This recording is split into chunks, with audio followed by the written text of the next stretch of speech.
Good morning, David. Good morning, Nadira.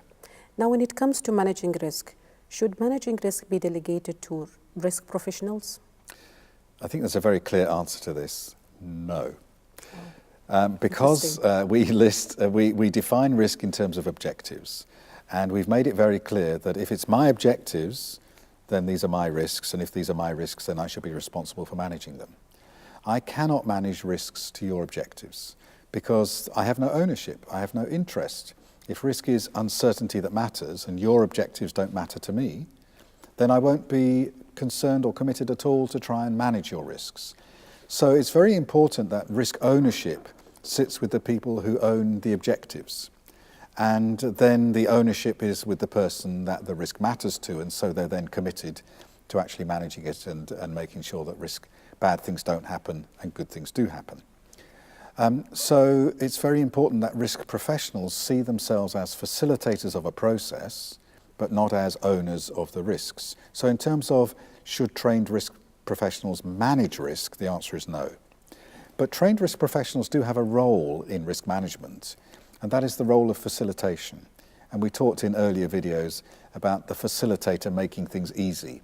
The root of the word facile or facile in Italian or Latin is easy.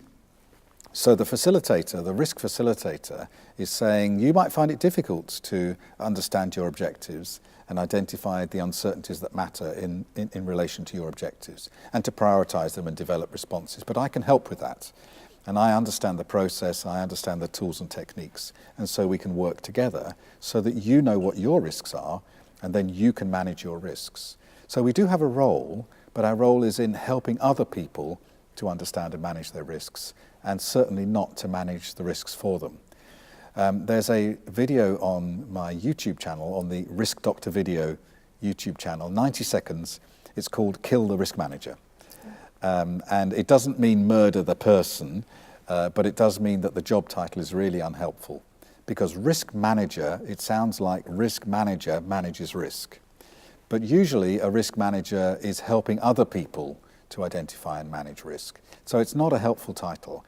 We should talk about a risk facilitator, or a risk process manager, or a risk champion, or a risk coordinator, but not a risk manager. Because we as risk professionals help other people to manage risk. We don't do it for them. Yeah. Thank you very much, David. Thank you.